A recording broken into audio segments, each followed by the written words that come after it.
I knew that was coming. Welcome back to Hardball. Palin Biden is in the books right now. The debate's over. Is it a game changer or not, or simply a push, as they say in sports? No big change in the standings. And speaking of game changers, is John McCain pulling back in Michigan? What's that all about? Why is he pulling up stakes and giving up a state with 17 electoral votes that they were all along headed to try to win this time from the Democrats? Ron Brownstein's the political director for Atlantic Media and the author of The Second Civil War that's just out in paperback. We're going to show you a copy. There it is.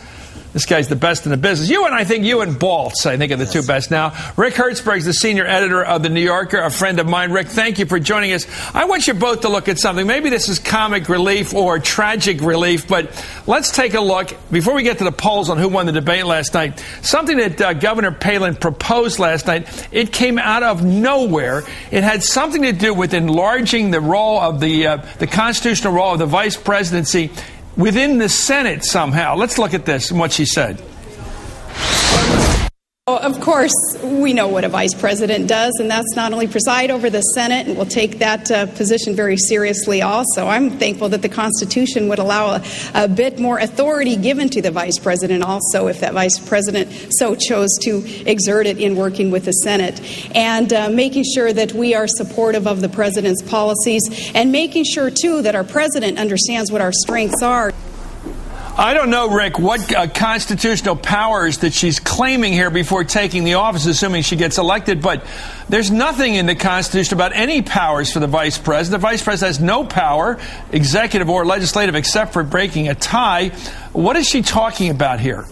Yeah, and that power to break a tie is just the equivalent of the president's power to veto a bill. It doesn't make the president part of the legislative branch that he can veto a bill. I think that what happened there is that she had absolutely no idea what the background to that question was. And that was the one part of the debate where she wandered off down the Pacific Coast Highway, into unknown territory. And what she came up with was gibberish. She kind of reached for the notion that maybe the question was about expanding the vice president's power in the Senate, but of course it was much more about the power grab that Cheney has staged over the last 8 years.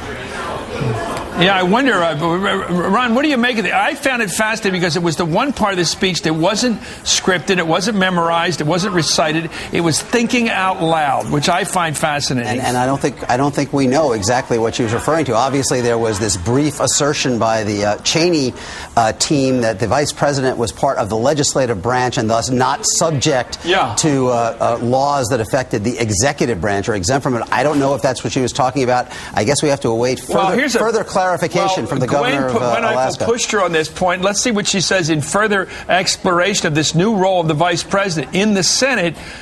Some kind of new power. We're talking, by the way, in a time of the strongest vice president in history, Dick Cheney, in terms of war powers, in terms of intelligence, torture, the whole works. And now she wants more, apparently. Here it is, Sarah Palin explaining her position on the new powers that she sees for the vice president.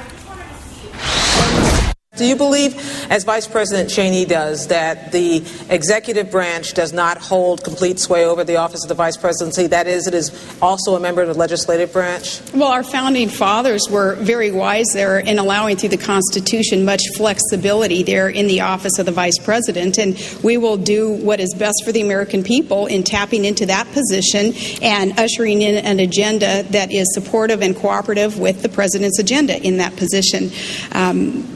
So I do agree with him that we have a lot of flexibility in there, and we'll do what we have to do to administer very appropriately the plans that are needed for this nation.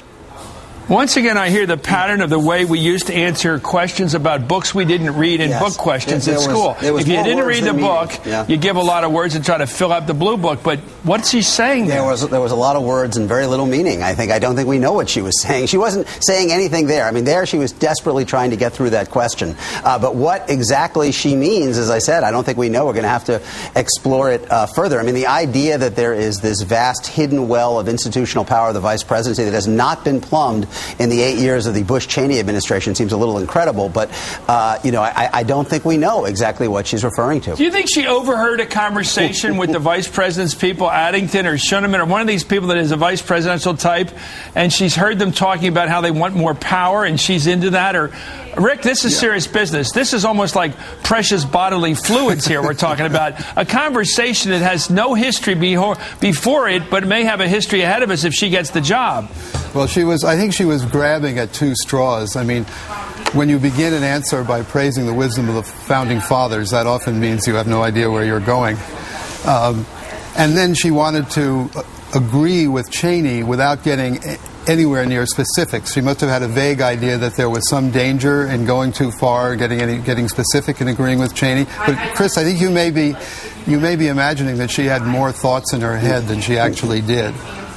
Well, my concern is that last night was a brilliant, and I think she's quite talented at thinking and learning quickly. There's no doubt about it. But I had the feeling I was listening to speech parts last night rather than thinking. Biden, obviously, not as exciting a personality, not as perky, not as energetic is a word I guess is sort of neutral, but clearly was able to respond in a conversational way.